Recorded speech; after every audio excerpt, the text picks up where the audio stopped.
Hello बच्चों।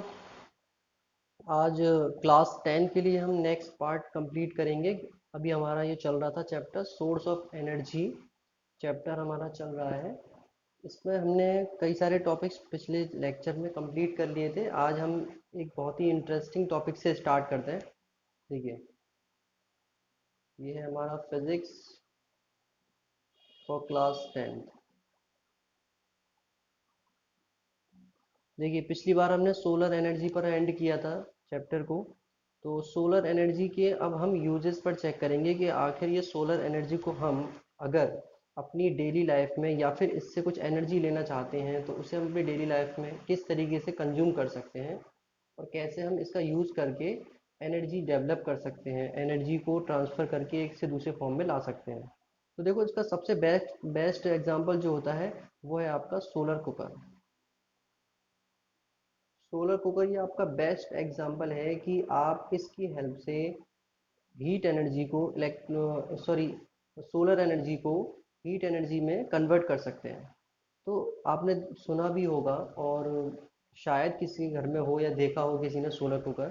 तो इसका सिंपल सा एक मॉडल होता है जिसको मैं सिर्फ आप इमेज में देखना भी, इसको इमेज दिखाऊंगा मैं। वैसे एक सिंपल सा एक इसका मॉडल होता है।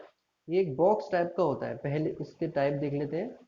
देखिए, सोलर कुकर का जो प्रिंसिपल है वो तो इस पर बेस्ड है कि आपको क्या करना है कि सन की रेज जो आ रही हैं वो आपको इम्प्लीमेंट या इंसिडेंस करानी है किसी उस पॉइंट पर जहां आप हीट को इंक्रीज करना चाहते हैं।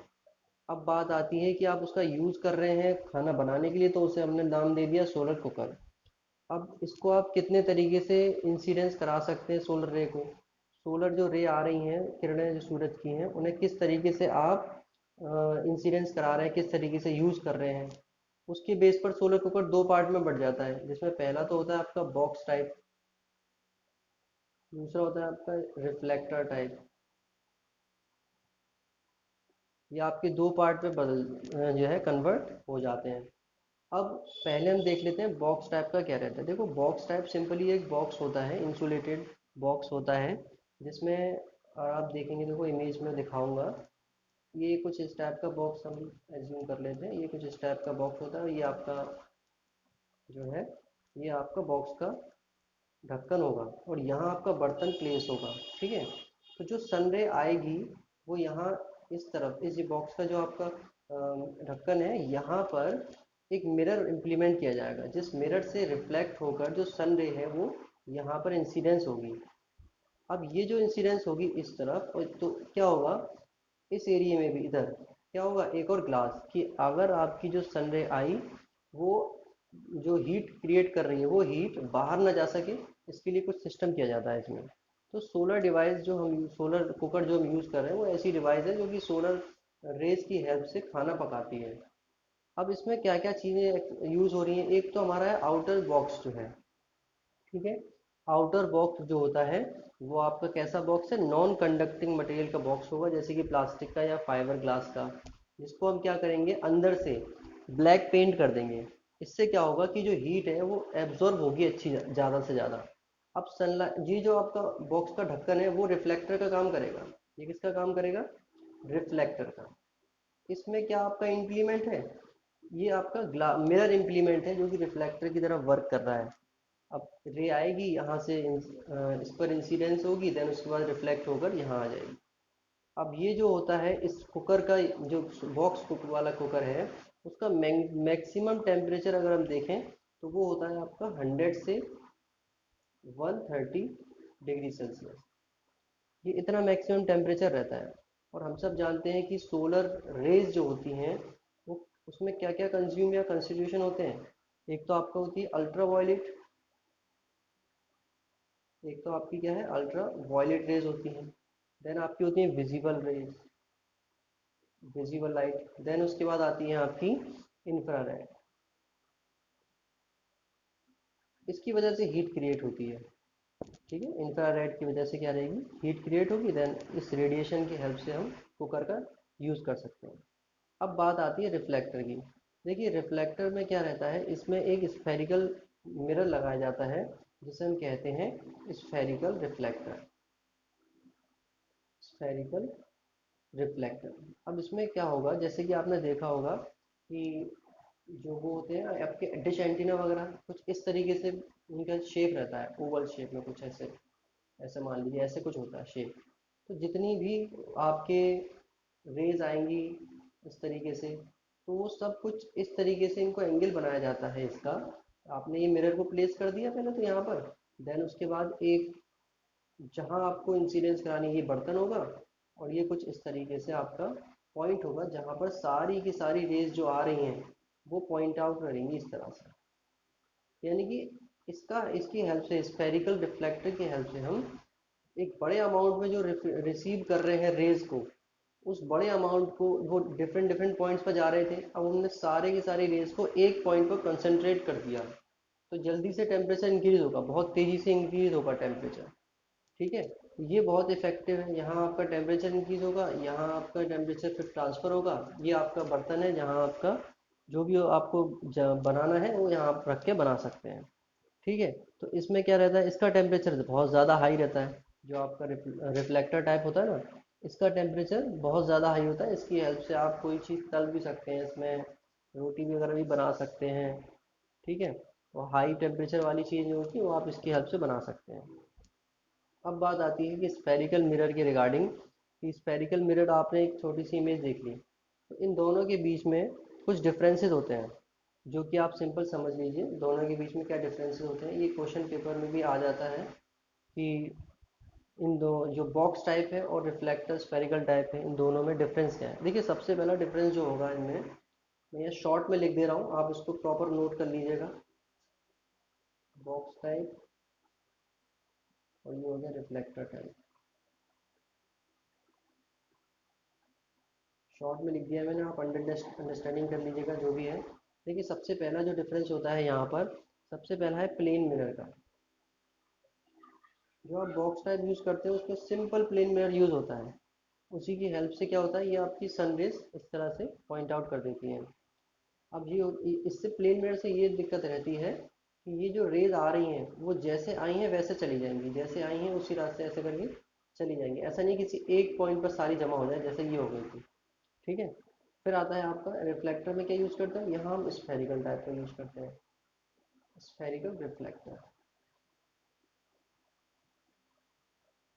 ठीक है, तो ये हो गया पहला डिफरेंस। दूसरा डिफरेंस आता है कि ये जो आपका बॉक्स टाइप है, इसमें क्या रहता है, लो टेम्परेचर। अभी हमने पढ़ा लो टेम्परेचर है, और अगर आप इस पे आ जाए तो इसका टेम्परेचर हाई होता है, हाई टेम्परेचर।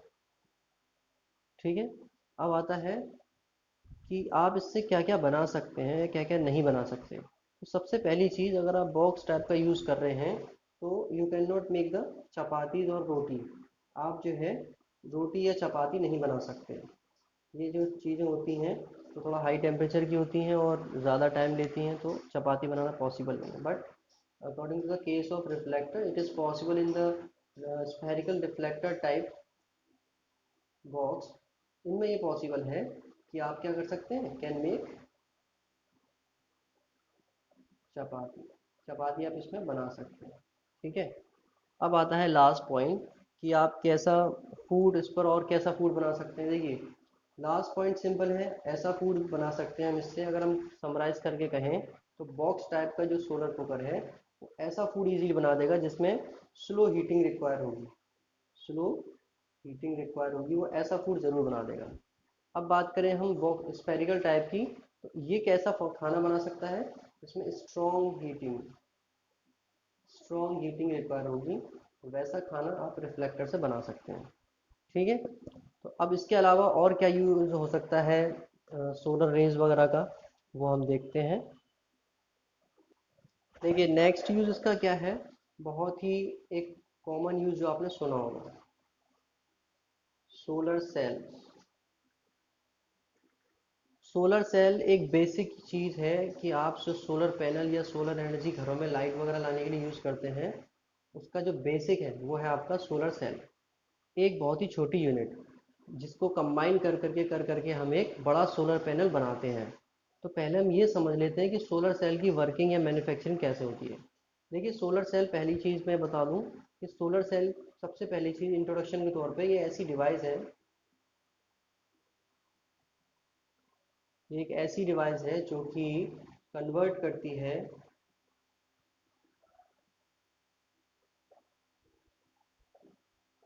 इसको हीट एनर्जी कह लीजिए, या फिर डायरेक्टली सही वर्ड है आपका सोलर एनर्जी इनटू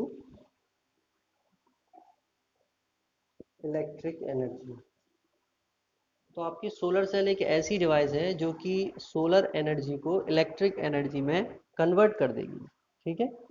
तो अब ये जो मेथड है, ये जो कन्वर्ट करने का मेथड है, इस मेथड को हम क्या कहते हैं? Method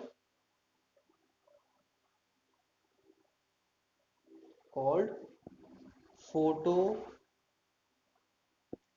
voltaic effect. ये कैसा जो मेथड है उसका नाम क्या है? Photo voltaic effect. तो अगर आपके क्वेश्चन आता है कि what is the method, what is the photo voltaic effect, then you can clearly explain about this. To convert the solar energy into the electrical energy, it is called photovoltaic effect. Photovoltaic effect की वजह से हम ये जो cell है, solar cell, इनको क्या कहते हैं? Photo voltaic cell. इसे हम क्या कहते हैं? फोटोवोल्टिक सेल्स भी कह सकते हैं। सिंपल सी चीज़ है। अब देखिए, बात आती है कि हम ये लोग सोचते हैं कि यार ये ऐसे कैसे एनर्जी जो है डेवलप कर लेता है, कैसे इलेक्ट्रिकल एनर्जी इसमें आ जाती है, क्या इसके पीछे साइंस है? देखिए, सबसे पहली चीज़ मैं आपको बता दूं कि ये जो आपकी जो भी इलेक्ट्रिसिटी डेवलप होती है, उसमें सबसे बड़ा रोल प्ले करते हैं इलेक्ट्रॉन्स। इलेक्ट्रॉन्स जो होते हैं, इनके फ्लो की वजह से ही इलेक्ट्रिसिटी प्रोड्यूस होती है। आपको किसी भी मेथड से अगर आपने इलेक्ट्रॉन का फ्लो करा दिया तो ये इलेक्ट्रिसिटी जनरेट कर देगा। हाँ, अब जो मेथड आपने यूज़ किया है उसके अकॉर्डिंग ये डिवीज़न हो जाएगा इसका। क्या आपने मेथड क्या यूज़ किया है? सोलर वाला मेथड यूज़ किया है तो ये सोलर एनर्जी कहने लगोगे इसको, सोलर पैनल वाला बन जाएगा। तो ये मेथड का डिफ्रेंशिएट हो जाता है, बट आपको काम एक ही करना होता है कि आपने कैसे भी ना कैसे करके इलेक्ट्रॉन्स को फ्लो कराना है। ठीक है। अब एक चीज़ ये भी आई है स्टडी के तौर पे कि जब भी आप सोलर सेल का यूज़ करते हैं, ठीक है, तो इसमें जो इसको टोटल एनर्जी मिलती है, सोलर की एनर्जी जो भी टोटल मिलती है, उसका सिर्फ और सिर्फ जो है 0.6% यूज़ हो पाता है। ठीक है। 0.6% इसका यूज़ हो पाता है। जो एनर्जी मिलती है आपको, बहुत सारी एनर्जी मिल रही है, बट इस एनर्जी को यूज़ करके, कंज्यूम करके, आप जो यूज़फुल एनर्जी है वो सिर्फ 0.6% ही एज्यूम यूज़ कर सकते हैं, बना सकते हैं इससे। मतलब काम की जो चीज़ मिली है हमें वो सिर्फ 0.6% इसकी एफिशिएंसी है। कहने का मतलब ये है, इसकी जो एफिशिएंसी है वो 0.6% है। अच्छा, जो सोलर सेल है इसमें क्या क्या यूज़ करते हैं? देखिए, इसमें एक बेसिक चीज़ होती है सेलेनियम।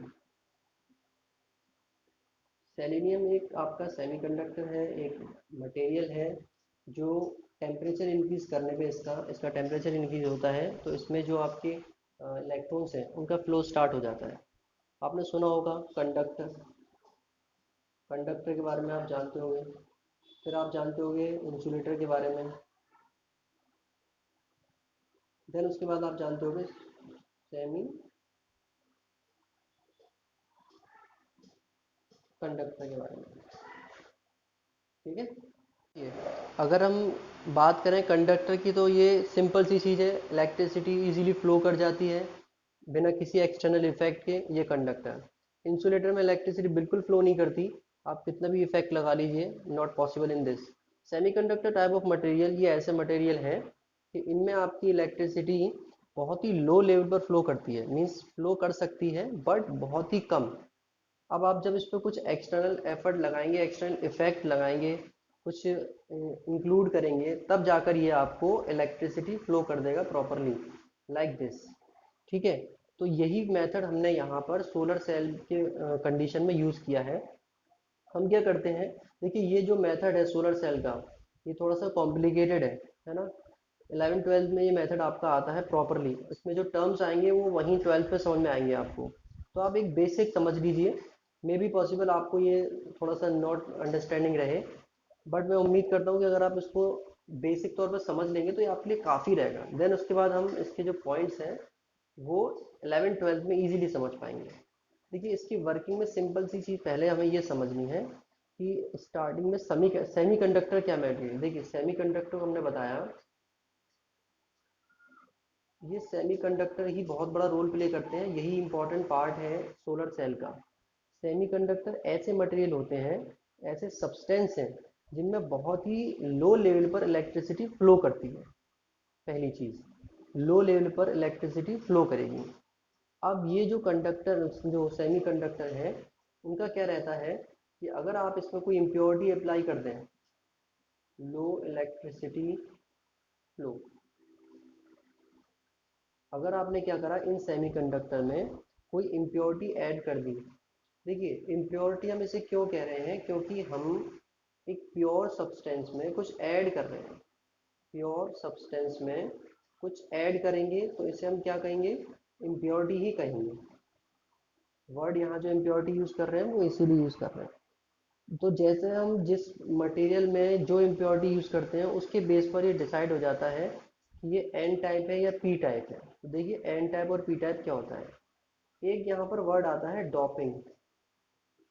डॉपिंग का मतलब यहाँ क्या होता है, एडिंग। देखिए सिंपल चीज़ है, एडिंग इम्प्योरिटी, इम्प्योरिटी को ऐड करना किसी में, इसे हम कहते हैं डॉपिंग। अब आता है आपका कि अगर आप जो है किसी मटेरियल में इम्प्योरिटी ऐड करते हैं कुछ एक प्री डिफाइंड, तो उस मटेरियल को हम क्या कहते हैं। देखिए एक पॉइंट इसमें आता है P type semiconductor. P type semiconductor कौन से होते हैं, इनका ये होता है पी टाइप सेमीकंडक्टर में क्या है कि अगर आपने कोई किसी भी मटेरियल को डॉप किया, मतलब जैसे कि सिंपल डेफिनेशन दें, the material doped with boron. अगर आपने किसी सेमीकंडक्टर मटेरियल को, ध्यान रखिएगा सेमीकंडक्टर है यहाँ पर मटेरियल की जगह पे, सेमीकंडक्टर मटेरियल को बोरोन से डॉप किया, यानी बोरोन ऐड कर दिया उसमें, तो क्या होगा, इसमें एक एबिलिटी क्रिएट हो जाएगी इलेक्ट्रॉन को अट्रैक्ट करने की। With boron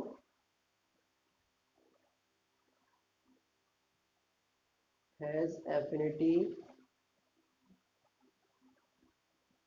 to attract electron. तो इसमें एक ऐसी एबिलिटी डेवलप हो जाएगी जिसे हम कहेंगे जो इलेक्ट्रॉन को अट्रैक्ट करेगी। इसका जो दूसरा नेम है वो होता है आपका एक्सेप्टर सेमी कंडक्टर। दूसरा नेम इसका ये है पी टाइप का। अब आते हैं इसी तरीके से N type conductor. N type का भी कुछ बस बेस डिफ्रेंशिएट है पॉइंट्स के बेस पर, कि अगर आपने फॉस्फोरस को, ठीक है, द फॉस्फोरस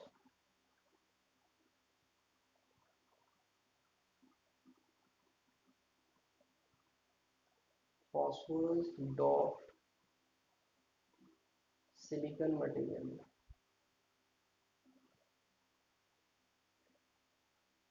फॉस्फोरस को आपने सिलिकॉन मटेरियल से डॉप कर दिया, तो ये क्या हो जाएगा, ये इलेक्ट्रॉन को डोनेट करने वाला बन जाएगा, जिसे हम कहते हैं एन टाइप। इसे, इसका जो दूसरा नेम है वो है डोनर सेमीकंडक्टर। ये क्या करेगा, इलेक्ट्रॉन को डोनेट करने वाला बन जाएगा, एन टाइप। ठीक है, ये डोनेट करेगा, ये एक्सेप्ट करेगा, इससे क्या होगा, इलेक्ट्रिसिटी फ्लो करना स्टार्ट हो जाएगी। ये आपका इलेक्ट्रॉन यहाँ से इसको भेजेगा, ये एक्सेप्ट कर लेगा, इलेक्ट्रिसिटी फ्लो होगी। ठीक है, ये बेस करेगी किस पर, जितनी ज़्यादा सोलर एनर्जी होगी, जितनी ज़्यादा अच्छी सोलर एनर्जी आपको मिलेगी, उतना ही ज़्यादा आपकी अच्छी इलेक्ट्रिसिटी मिलेगी। याद रखिएगा, उतनी सोलर एनर्जी उतनी अच्छी इलेक्ट्रिसिटी। ठीक है, ये सिंपल सा इसका एक मतलब, ये आपको बता दूं इंट्रोडक्शन है बस।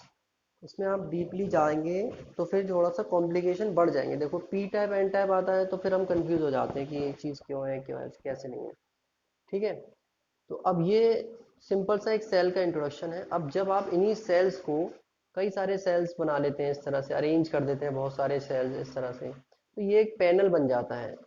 ठीक है, ये एक पैनल बन जाएगा और फिर इसी पैनल का यूज़ हम घर पर करते हैं। सोलर एनर्जी के पैनल जो आते हैं आपने देखा होगा, उन्हीं पैनल्स का यूज़ हम करते हैं। तो इसकी हेल्प से आप एनर्जी डेवलप करेंगे, इलेक्ट्रिसिटी, और वो कन्वर्ट होंगे, आप स्टोर कर लेंगे, जब चाहे आप उसका यूज़ कर सकते हैं। अब हम देख लेते हैं लास्ट पॉइंट, इस सोलर एनर्जी का लास्ट पॉइंट आ रहा है।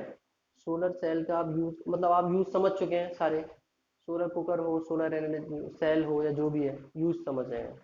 अब देख लेते हैं एडवांटेज और डिसएडवांटेज क्या है सोलर एनर्जी के। देखिए, अगर हम बात करें एडवांटेज की,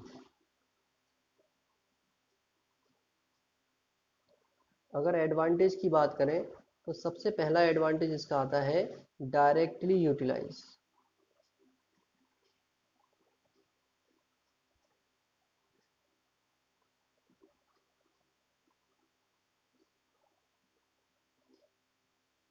आप सोलर एनर्जी को डायरेक्ट यूटिलाइज कर सकते हैं। ऐसा नहीं है कि पहले आपने कोई और प्रोसेस करनी है, देन उसके बाद कोई और प्रोसेस करनी है, तब आप इस्तेमाल में ले पाओगे। आप सोलर कुकर यूज़ करते हैं और सोलर सेल यूज़ कर रहे हैं, तो डायरेक्ट आपको ले रहे हैं उस एनर्जी को। सोलर कुकर पर डायरेक्ट एनर्जी इंप्लीमेंट हो रही है, तो डायरेक्ट आप यूज़ कर रहे हैं, ना कि आप वहाँ से लाके पहले कोई फिल्टर लगा रहे हैं, ना कोई मशीनरी लगा रहे हैं, ऐसा कुछ नहीं है। तो इसे हम कहते हैं डायरेक्टली यूटिलाइज। अब बात आती है नेक्स्ट की, can work satisfactorily even in diffused radiation. देखिए, वर्क सेटिस मिनट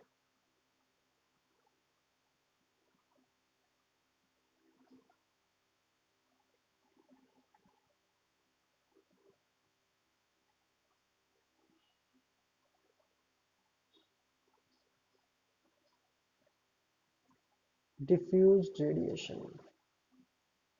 देखिए, रेडिएशन की एक फॉर्म होती है कि वो डायरेक्ट आपको मिलता है और एक अच्छी क्वांटिटी में मिलता है, तो हम उसको सिंपल बड़ी आराम से यूज़ कर सकते हैं। अब एक फॉर्म रेडिएशन की होती है कि डिफ्यूज फॉर्म में मिलता है, मतलब बिखरा हुआ या फिर प्रॉपर नहीं होता। तो इस कंडीशन में, इम्प्रॉपर कंडीशन भी अगर मिलती है हमको, तो भी हम बड़े आराम से इसका यूज़ कर सकते हैं। कहने का मतलब यहाँ ये है। ठीक है। अब आता है थर्ड पॉइंट। थर्ड पॉइंट में आता है नो मोर हेक्टिक मेंटेनेंस।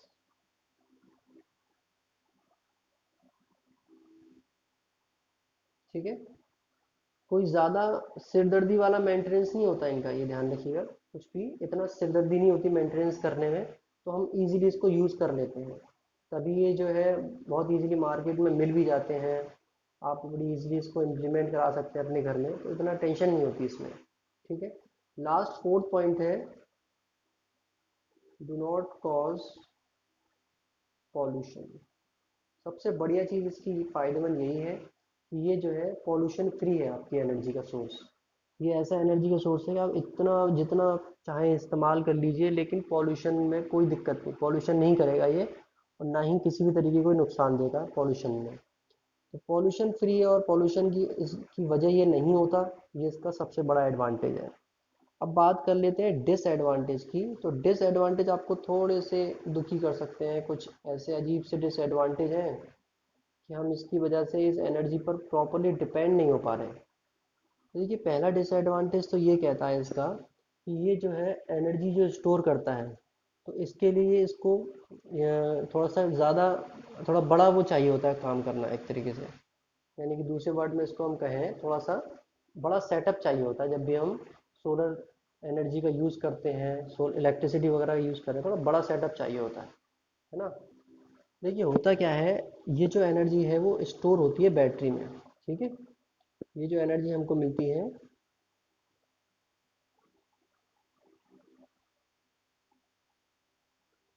बैटरी में आपकी स्टोर रहेगी, और किस फॉर्म में स्टोर रहती है, डीसी करंट के फॉर्म में स्टोर रहती है।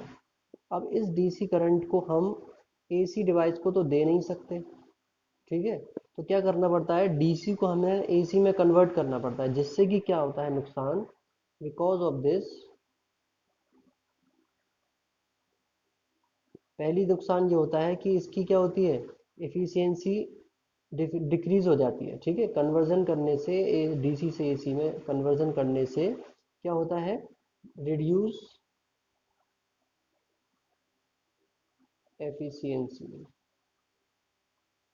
पहला स्टेप ये होता है। देन उसके बाद क्या होता है कि कॉस्ट क्या हो जाएगी, इंक्रीज हो जाएगी। जाहिर है कि आपको डीसी एसी कन्वर्टर लगाना पड़ेगा, उस कन्वर्टर की वजह से कॉस्ट इंक्रीज हो जाती है।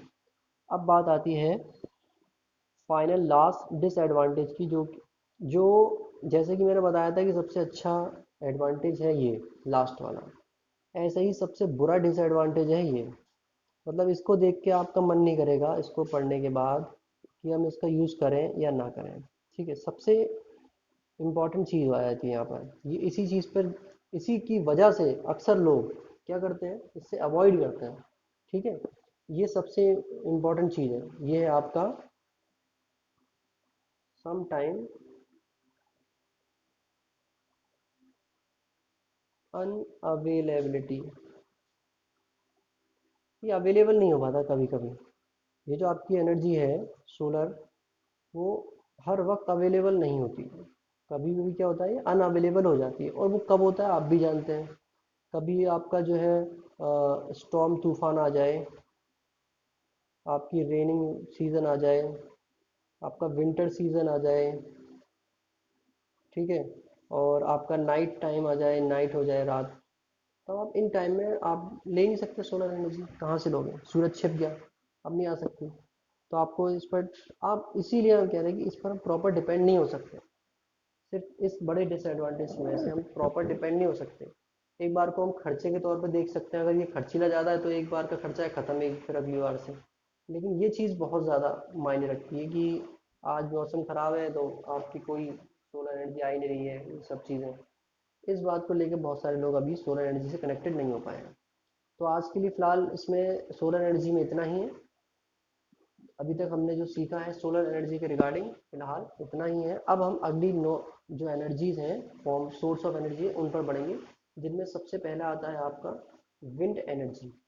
देखिए, विंड एनर्जी के नाम से ही आपको पता लग रहा होगा कि आप जो जो हवा है उसका इस्तेमाल करके जो एनर्जी लाते हैं उसे हम कहते हैं विंड एनर्जी। अब देखिए, दो चीज़ें होती हैं, एक तो होती है एयर और एक होती है विंड। क्या हमने ये कहा कि एयर एनर्जी, नहीं कहा ना हमने, एयर एनर्जी हम इस्तेमाल ही नहीं कर रहे, हम कह रहे हैं विंड एनर्जी। ठीक है, तो हम एयर और विंड में कैसे डिफरेंशिएट करेंगे। देखिए, जो आपकी एयर रेस्ट कंडीशन में है तो उसे हम कहते हैं सिंपल एयर। अब यही एयर अगर मूविंग स्टार्ट कर दे तो हम इसे कहते हैं विंड, मूविंग एयर। एक लाइन की डेफिनेशन है विंड की, moving air is called wind and the air which is at rest is also called air, उसे हम एयर ही कहते हैं। अब जब भी कोई एयर मूव करेगी तो क्या होगा, उसके अंदर एक एनर्जी होगी, जो कि क्या होगी, एनर्जी ड्यू टू मूवमेंट, उसे हम क्या कहते हैं, काइनेटिक एनर्जी। इस काइनेटिक एनर्जी का यूज करके हम क्या करते हैं, किसी ऑब्जेक्ट को मोशन देते हैं और उसे हम कन्वर्ट कर देते हैं आपकी इलेक्ट्रिसिटी फॉर्म में। ठीक है, ये सिंपल सा यूज होता है। अब आप सिंपल समझ ही गए होंगे कि जो आपका मूवमेंट का यूज करते हैं हम, तो कहाँ कहाँ करते हैं विंड एनर्जी का यूज। आपने देखा होगा पवन चक्की होती हैं, तो ये हवा चल रही होती है और ये बड़ी बहुत बड़ी बड़ी पवन चक्कियों के पंखे होते हैं, और ये जो है एक मूवमेंट कंप्लीट करते हैं, तो उसमें कई बार एक जो मोटर इनमें लगी होती है पीछे की तरफ, उसे मूव करा देते हैं। ठीक है, और कई सारे इस तरीके से पवन चक्की इम्प्लीमेंट की जाती हैं और उनका कनेक्शन एक एक जो है पॉइंट से होता है, और जो एनर्जी इन सब में डेवलप हुई उस एनर्जी का यूज़ करके हम लोग कंबाइंड फॉर्म में बड़े अमाउंट में एनर्जी ले लेते हैं, इलेक्ट्रिकल एनर्जी, जिसको फिर अपना स्टोर करके सप्लाई किया जाता है। ठीक है, और ये इसका जो मेथड है विंड एनर्जी को यूज़ करने का, उसमें ये भी रहता है कि हमें कुछ ऐसी जगह देखनी होती है, ऐसे प्लेसेस जहाँ पर कंटिन्यूअस क्या चल रहा हो, विंड विंड कंटिन्यूस हमको मिलती रहे, एक सर्टेन अमाउंट में जो स्पीड रहे विंड की। तभी इसका, ये सारी चीज़ें फोकस करके तभी हम इम्प्लीमेंट करते हैं इस तरीके की विंड मिल वगैरह को। ठीक है, तो ये एक सिंपल सा इसका यूज़ है, बट ये यूज़ कॉस्टली भी बहुत होता है, हालांकि एक इनिशियल कॉस्ट लेता है बस ये। स्टार्टिंग की ही कॉस्ट लेगा, जिसमें बस शुरुआत में पैसा खर्च होगा, उसके बाद फिर आप इससे सिर्फ और सिर्फ पैसा कमाओगे ही बस, है ना। लेकिन ये आम लोग इस पे नहीं कर पाएंगे काम, तो ये बहुत ज़्यादा कॉस्टली होता है। आपने देखा होगा विंड मिल्स वगैरह कैसे चलती हैं। ठीक है, अब ज़रा और इसकी डिटेल में बात कर लेते हैं। तो बच्चों, अगर हम एक इस रीज़न पर बात करें कि वाई विंड फ्लो,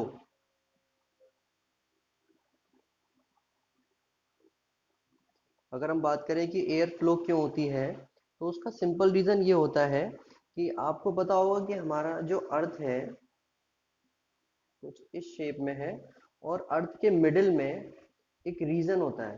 ठीक है, इस रीजन को हम कहते हैं, इस एरिया को, रीजन मीन्स एरिया, इस एरिया को हम कहते हैं इक्वेटोरियल,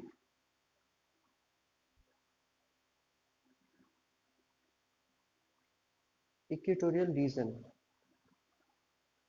ठीक है, इस रीजन को जब हम डिस्कस करें या फिर स्टडी करते हैं, तो सिंपल सी ये चीज़ आती है इससे रिलेटेड कि जब सनलाइट इस रीजन, इस एरिया में आती है, तो यहाँ जितनी भी एयर है वो फ्लो स्टार्ट कर देती है, यानी कि ऊपर उठना स्टार्ट कर देती है। वो क्यों? क्योंकि after the sunlight, sunlight sunlight जब इस पर पड़ती है एयर पर, तो एयर हो जाती है हॉट। हॉट एयर जो होती है वो हो जाती है बहुत ही ज़्यादा लाइट, क्योंकि उसमें से सारी की सारी जो कैसे कह लीजिए, जितनी भी नमी है वो सब निकल जाती है। तो ये लाइट एयर जो होती है वो ऊपर उठने लगती है आसमान की तरफ, जहाँ से ये फ्लो करना स्टार्ट करती है, फिर इसे हम कहते हैं, फिर फ्लो स्टार्ट हो जाता है इसका। अब ये एयर जब आप आपके आसमान में उठी और फ्लो करना स्टार्ट कर दिया, यानी उसने अपनी जो जगह थी वो छोड़ दी, वो जगह खाली हो गई। अब ये जगह खाली हुई इस एरिया में बिकॉज ऑफ द एयर, जो एयर आपकी चली गई विंड बन के, तो ये जगह खाली हो गई। यहाँ पर आपकी जो दूसरी एयर है, यानी कि जो और एक्स्ट्रा अमाउंट ऑफ एयर है, वो इस एरिया को कवर अप कर लेता है। और ये क्यों होता है? क्योंकि जो एयर आपकी चली गई इस एरिया में से, जो एयर आपकी विंड बन के चली गई, तो इस एरिया का जो जगह खाली रहा वो हो गया आपका लो प्रेशर की जगह। ठीक है, वो कैसी हो गई? लो प्रेशर की जगह हो गई। इधर जो एयर आएगी वो हाई प्रेशर से होकर आ रही होगी। ये जगह क्या है? हाई प्रेशर से होकर यहाँ से एयर आएगी, वो इस जगह को फिल कर देगी। ठीक है, तो ये एक प्रोसेस रहता है सिंपली एयर के फ्लो का। और जब एयर फ्लो करने लग जाती है तो वो बन जाती है आपकी विंड। इसी विंड का हम यूज़ करते हैं एनर्जी डेवलप करने के लिए, ताकि हमें बिना किसी हेक्टिक के हमें एनर्जी मिल सके। अब हम देखते हैं कि प्रैक्टिकल कौन कौन सी डिवाइस है प्रैक्टिकल वाइज, जिसकी हेल्प से हम विंड एनर्जी का यूज़ कर सकते हैं। देखिए, पहली डिवाइस है यहाँ पर विंड मिल। देखिए, विंड मिल को मैं सिंपली डायग्राम के अकॉर्डिंग अगर एक्सप्लेन करूँ, तो ये क्या होती है, सिंपल सा एक बहुत ही बड़े टावर पर आप क्या करते हैं, एक बड़ा टावर होता है। ठीक है, यहाँ पर आप क्या करते हैं, बड़े बड़े ब्लेड की इस तरीके से विंड का, जैसे कह सकते हैं टरबाइन, कह लीजिए, कुछ भी कह लीजिए, ऐसे कुछ शेप में प्लेस करते हैं। ठीक है, काफ़ी बड़े बड़े ब्लेड्स होते हैं इसके। ठीक है, अच्छा, इन बड़े बड़े ब्लेड्स का काम क्या होता है? आखिर हम बड़े ब्लेड्स क्यों बनाते हैं? इसका रीज़न सिंपली ये होता है कि ज़्यादा से ज़्यादा एयर जो इनसे आए वो कनेक्ट कर सके, ज़्यादा से ज़्यादा एयर का रेजिस्टेंस लगे। जितना एयर इनको कनेक्ट करेगी उतना ही ये राउंड सर्कल में मूवमेंट करेंगे। अब क्या होता है, ये तो हो गया एक सिस्टम कि अब ये स्टार्ट कर देगा घूमना। ये अक्सर आपने देखा होगा गांव वगैरह में लगे होते थे पहले, पता नहीं अब ये मिले या ना मिले, कुछ बहुत पुरानी टेक्निक है ये। तो ये क्या होता है, ये स्टार्ट कर देंगे राउंड शेप में। अब इनसे एक शाफ्ट अटैच होती है, जो कि शाफ्ट आगे कहीं जा रही होती है, जहां पर इसको रोटेशन कराना होता है किसी ऑब्जेक्ट का। ठीक है, किसी मशीन को हम कनेक्ट कर दें, किसी पंप को हम कनेक्ट कर दें, किसी मोटर को हम कनेक्ट कर दें यहाँ से। ठीक है, तो ये जैसे ही आपका ये यहाँ मूवमेंट कर रहा होगा रोटेशन में, और उसका जो मूवमेंट है वो ट्रांसफर हो रहा है इस वाली शाफ्ट में, और ये शाफ्ट फिर जो है पंप या मोटर है, कुछ भी जो आप कनेक्ट कर रहे हैं उसकी तरफ कनेक्ट हो रही है, जिससे आप इसका यूज़ कर सकते हैं। पंप वगैरह है पानी खींचने के लिए, ये सब चीज़ें होती हैं, उनका आप यूज़ कर सकते हैं। तो ये सिंपल सा इसका विंड मिल का जो है इंट्रोडक्शन है। आई होप ये आपको समझ में आया होगा। ऐसे ही आप इस शाफ्ट की जगह पर, अगर इसी शाफ्ट की जगह पर आप कुछ इस तरीके का शेप लगा दें, ये आपके इस तरीके से गियर निकले होते हैं इस शेप में, ठीक है। और ये गियर फिर उसके बाद यहाँ कनेक्ट होते हैं इससे। तो यहाँ पर ऐसे ही एक और शेप आप बना दें, ये इसकी गियर आप कनेक्ट करा देंगे, ये एक और शेप बन जाएगा इस तरह से इधर। तो ये क्या होता है, एक शाफ्ट आ जाती है, ये शाफ्ट जाकर डायरेक्ट कनेक्ट होती है आपकी एक और मशीन से। इस मशीन के थ्रू आप रन कराते हैं चक्की को, जैसे हम कहते हैं ना आटा चक्की, आपने देखी होगी, आटा चक्की रन करती है। वो तो हमारी जो नॉर्मल हमारे जो आसपास हमारे होती हैं, वो तो सिंपली आपने देखी होंगी मशीन वगैरह से चलती हैं और बिजली वगैरह से चलती हैं। लेकिन अक्सर गाँव में इस तरह के जो होते हैं पूरे सिस्टम विंड मिल के, उसकी हेल्प से हम लोग इस तरीके से ये मैनेज करके सेटअप, ये फ्री ऑफ कॉस्ट, आप बस एक बार इन्वेस्टमेंट कर दीजिए इसका, फिर उसके बाद आप फ्री ऑफ कॉस्ट अपनी ये जो फ्लोर मिल है वो चला सकते हैं। तो ये कई सारे इसके यूज़ हैं। ऐसे ही एक यूज़ आपने देखा होगा, एक बड़ी बड़ी पवन चक्कियाँ जैसे लगी होती हैं, उनका एक बेस होता है और बहुत ही ज़्यादा बड़े कई ब्लेड्स जिसे कहते हैं हम, बड़े बड़े ब्लेड्स होते हैं। आपने देखी होंगी, वो कुछ इस तरीके की रहती हैं, जैसा कि इमेज में भी आपको दिखेगा। ये कुछ इस तरीके का शेप रहता है इनका। और इसमें जो है ये क्या करते हैं, ज़्यादा से ज़्यादा तीन का ही वो लेते हैं बेस। ब्लेड जो होते हैं इनके ज़्यादातर तीन ही होते हैं, यही ब्लेड्स इधर उधर घूमते रहते हैं। और इसके पीछे एक बड़ा फिर सिस्टम होता है जिसकी हेल्प से एक स्मॉल अमाउंट में इलेक्ट्रिसिटी जनरेट होती है। ये इलेक्ट्रिसिटी जनरेट होकर ये जो है पास आउट कर दी जाती है, और सारी की सारी पवन चक्कियाँ चल रही होती हैं, उन सब की जो इलेक्ट्रिसिटी है वो सेव कर ली जाती है, जिसकी हेल्प से हम विंड पे आप इलेक्ट्रिसिटी जनरेट कर सकते हैं। मीन्स इसका ये है कि हम विंड का यूज़ सिर्फ इसलिए कर रहे हैं ताकि हम अपनी मशीन को मूवमेंट करा सकें, ठीक है। विंड का यूज़ हम क्यों कर रहे हैं, मशीन में मूवमेंट करा सकें, इसलिए मूवमेंट के लिए हम यूज़ कर रहे हैं। आप मूवमेंट करा दीजिए किसी भी चीज़ से, उसी चीज़ की वो एनर्जी बन जाएगी। अगर हमने विंड से मूवमेंट करा दिया तो ये विंड एनर्जी बन गई। ऐसे ही हम अगर इलेक्ट्रिसिटी से मूवमेंट करा देंगे मशीन का तो वो इलेक्ट्रिक एनर्जी बन जाएगी। तो यही सिंपल चीज़ है समझने की। चलिए देखते हैं नेक्स्ट एनर्जी हमारी कौन सी आ रही है। हमारी जो नेक्स्ट एनर्जी है वो है hydro energy. Hydro energy, hydro energy जैसे कि आपको वर्ड से नोट हो रहा होगा, ये वाटर से रिलेटेड है। ये एनर्जी आपकी वाटर से रिलेटेड है। देखिए क्या होता है कि जो वाटर है हमारा, जब वो फ्लो करता है, कोई भी वाटर जो फ्लोइंग वाटर है, तो उसके अंदर कौन सी एनर्जी होती है। आपको अभी बताया था कि जब विंड जो होती है उसमें किस एनर्जी की वजह से हम उसको यूज़ कर पाते हैं, काइनेटिक एनर्जी। यही सेम एनर्जी वाटर में होती है जो फ्लो करता है।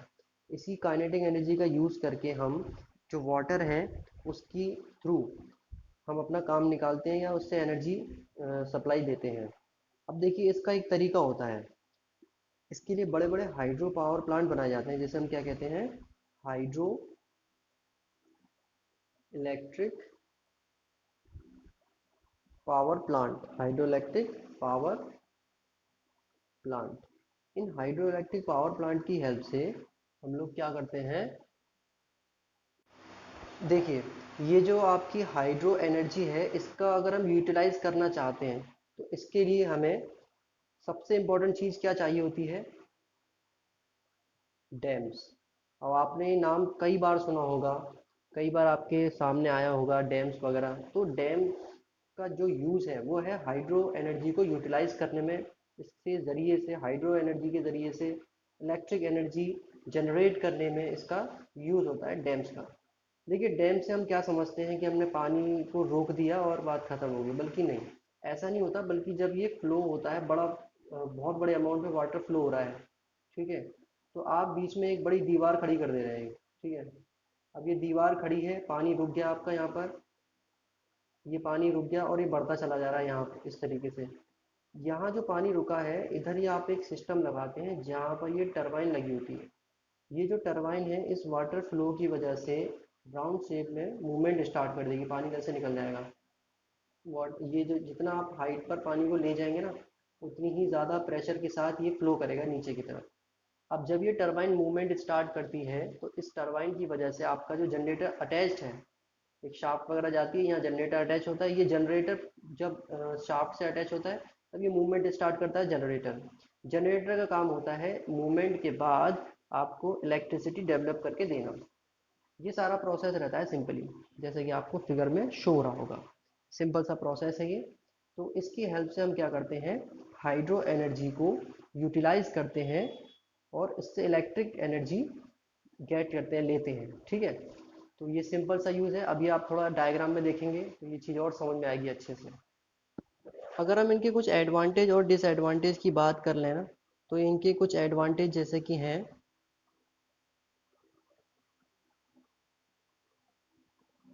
देखिए इसका सबसे पहला एडवांटेज तो सिंपल वही है कि नो पॉल्यूशन, इसमें कोई पॉल्यूशन की गुंजाइश बहुत कम होती है।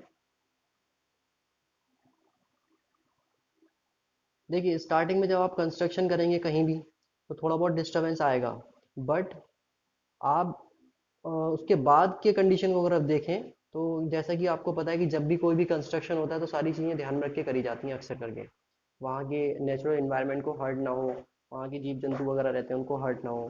बट होता क्या है कि जब भी आप किसी वाटर का फ्लो देखते हैं ना, तो वहाँ के एक बस एक छोटे से इतने एरिया को कवर अप किया जाता है जिससे कि ऐसा ना हो कि पूरा डिस्टर्ब हो जाए इन्वायरमेंट। तो पोल्यूशन का इतना दिक्कत नहीं होता वहाँ पर। देन उसके बाद है कि जो मूविंग वाटर हमें मिलता है वो आपको क्या मिलता है, फ्री ऑफ कॉस्ट मिलता है। Moving water free of cost आपको मिलता है, आपके लिए आपको इसमें कोई इन्वेस्टमेंट की ज़रूरत नहीं पड़ती। दूसरी अब इसमें चीज़ देखें तो तीसरा पॉइंट इसमें फ़ायदेमंद हमारे लिए ये है कि ये जो आपका एनर्जी है वो कैसी एनर्जी है, रिन्यूएबल एनर्जी है। इसमें कोई दिक्कत नहीं है, कभी ख़त्म होने वाली चीज़ नहीं है। पानी का फ्लो है, होता रहेगा, कभी नुकसान नहीं होने का। ठीक है, ख़त्म नहीं होगा, रिन्यूएबल एनर्जी है। अगर हम इसके डिसएडवांटेज की या फिर लिमिटेशन की बात कर लें तो लिमिटेशन क्या कहती है इसकी, ये किस किस पॉइंट पर हमें नुकसान दे सकती है या फिर इस्तेमाल में नहीं आ सकती, कौन कौन सी ऐसी चीज़ें होती हैं। देखिए क्या होता है कि जो फ्लोइंग वाटर है वो हर जगह इस्तेमाल नहीं हो पाता या फिर हर जगह नहीं होता। तो कहने का मतलब ये है, फ्लोइंग वाटर नॉट एवरीवेयर, हर जगह फ्लोइंग वाटर नहीं होता। इसकी वजह से आप ये सोचें कि हर जगह हर शहर में हर गांव में एक डैम बना देंगे तो ये नॉट पॉसिबल है। ठीक है, इसलिए ये चीज़ थोड़ी सी दिक्कत देती है। अब देखें कि जो एनर्जी डेवलप होती है पानी के ज़रिए से, तो उसका क्या होता है, वो एक लिमिटेड अमाउंट में आपको मिलेगी।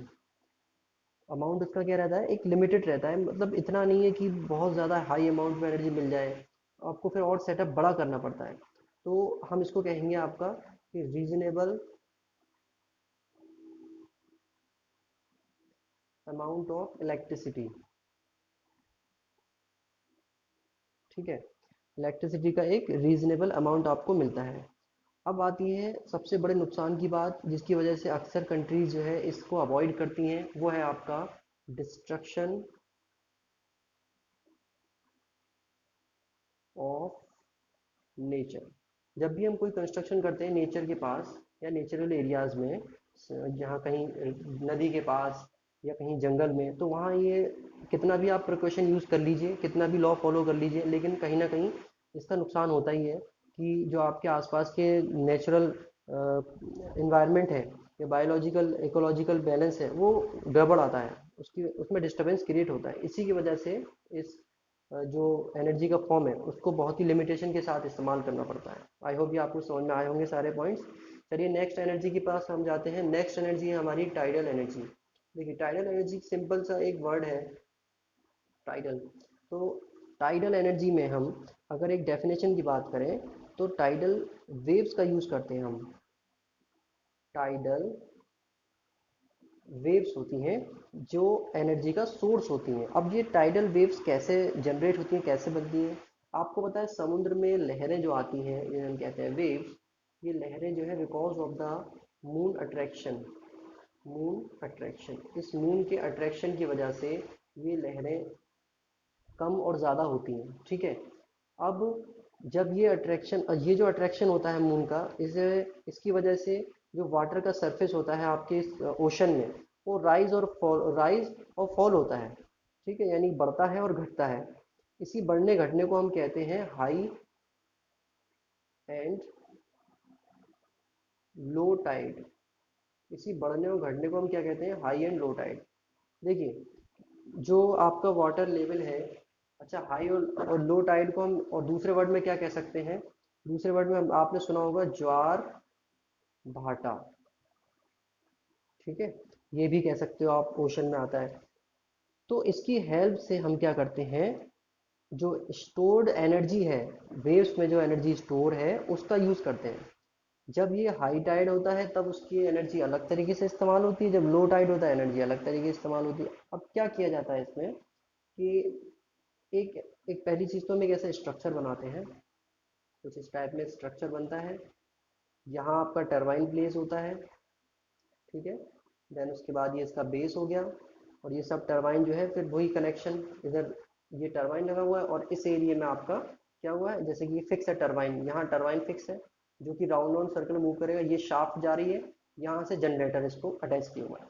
ये आपकी टरबाइन है, टरबाइन मूवमेंट करेगी, शाफ्ट मूवमेंट करेगी, जनरेटर को मूवमेंट करा देगी।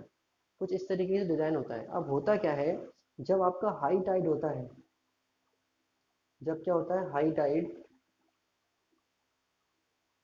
तो जो आपका सी है, हम सी को यहाँ एज्यूम कर रहे हैं, ये आपका सी है। तो जो वाटर है हाई टाइड की कंडीशन में, वो वाटर क्या करेगा, ऊपर आएगा ना, ये ऊपर आएगा वाटर हाई टाइड की कंडीशन में।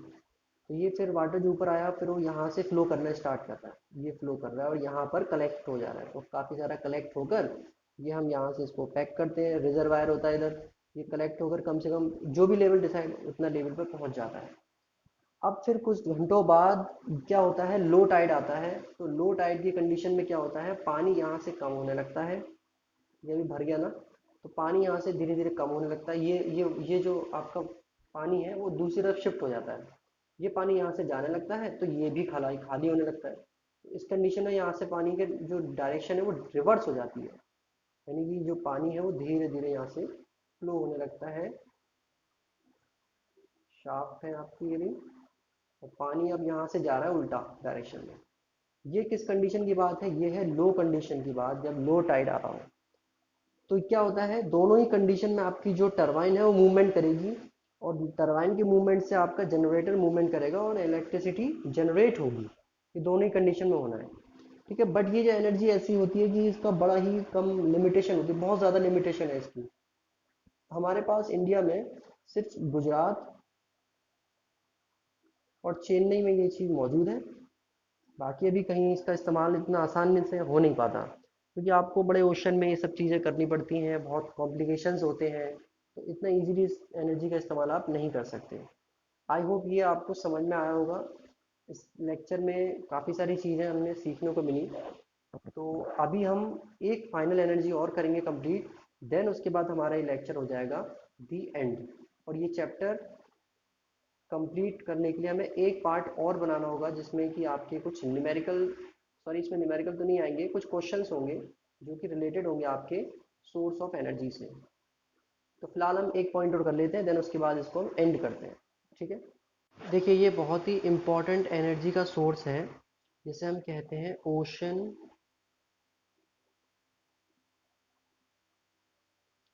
Thermal energy.